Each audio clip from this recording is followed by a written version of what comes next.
தீவினைகளை அகற்றி இன்பம் அருளும் கீழ்வேளூர் கேடலியப்பர். நாகப்பட்டினம் மாவட்டம் சிக்கல் திருத்தலத்திலிருந்து சுமார் 8 கிலோமீட்டர் தூரத்தில் உள்ளது கீழ்வேளூர். இதனை பேச்சு வழக்கில் கீவளூர் என்று அழைக்கிறார்கள். இங்கு தேவார பாடல் பெற்ற வனமுலை நாயகி உடனாய கேடலியப்பர் திருக்கோவில் உள்ளது. இத்தல இறைவனை அப்பர் சம்பந்தர் ஆகியோர் பாடியுள்ளனர். செங்கட் சோழன் கட்டிய மாடக்கோவில்களுள் இதுவும் ஒன்றாகும். இத்தலத்தில்தான் அகத்தியருக்கு நடராஜ பெருமான் தமது வலது பாத தரிசனம் தந்தருளினார். குபேரனுக்கும் இத்தலத்தில் தனி சன்னதி இருப்பது ஒரு சிறப்பம்சமாகும். தல வரலாறு: திருச்செந்தூரில் சூரபத்மனை அழித்து அவனை ஆட்கொண்டு தேவர்களை காத்து அபயம் அளித்து அருளினார் முருகப்பெருமான். சூரபத்மனை அழித்ததால் முருகப்பெருமானை கொலை பாவம் சூழ்ந்தது. இதனால் முருகப்பெருமானின் மனம் ஒரு நிலையில் இல்லாமல் இருந்து வந்தது. இதனை விளக்க முருகப்பெருமான் சிவாலயங்களில் சிவபூஜை செய்து வழிபட்டு வந்தார். ஆனால் எந்த இடத்திலும் அவரது சிவபூஜை நிறைவு பெறாதபடிக்கு முருகப்பெருமானின் மனதை அந்த பாவமானது வாட்டி வதைத்து வந்தது. அது மட்டுமின்றி முருகப்பெருமான் சிவபூஜை செய்யும் இடங்களிலெல்லாம் கெட்ட சக்திகள் சிவபூஜையை நிறைவேற விடாமல் தடுத்தன. முருகப்பெருமானை சுற்றி பல பயங்கர முகங்கள் தாண்டவமாடின. எல்லாம் பார்க்க முடியாதபடி கோர உருவங்கள். இதையடுத்து முருகப்பெருமான் சிவபெருமானிடம், ஐயனே, சிவபூஜையை நிறைவேற்றிட துணை புரிய வேண்டும் என்று கோரிக்கை வைத்தார்.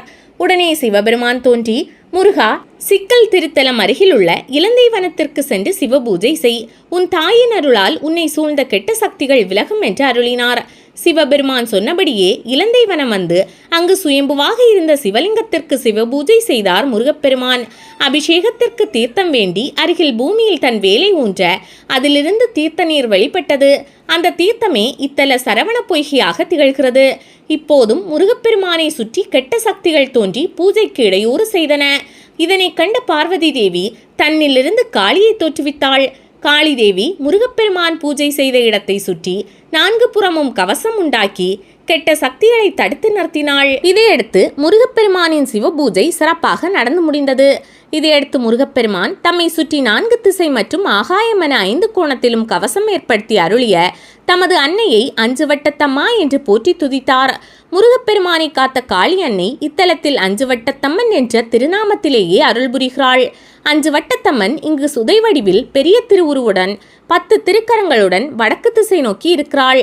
இங்கு அமாவாசை மற்றும் ராகு காலங்களில் எலுமிச்சை தீபமேற்றி கருவறை தீபத்தில் எள்ளெண்ணெய் சேர்த்து 9 உதிரி எலுமிச்சை பழங்களை சமர்ப்பித்து குங்குமார்ச்சனை செய்து 5 வட்டத்து காளியம்மனை வழிபட்டு வந்தால் நம்மை பிடித்த தீராத நோய்கள், வறுமை, பில்லி சூன்யம் போன்ற தீவினைகள் அனைத்தும் விலகிவிடும்.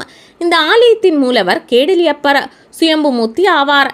இவருக்கு புனுகு சட்டம், சாம்பிராணி தைலம் மட்டுமே சாத்தப்படுகிறது. இவர் தம்மை அண்டியவர்களின் தீவினைகள், கெடுதல்கள், கிரகதோஷங்கள், கர்மவினைகள் போன்றவற்றை அகற்றி இன்பம் அருள்வதால் கேடலியப்பர் என்று பெயர் பெற்றார்.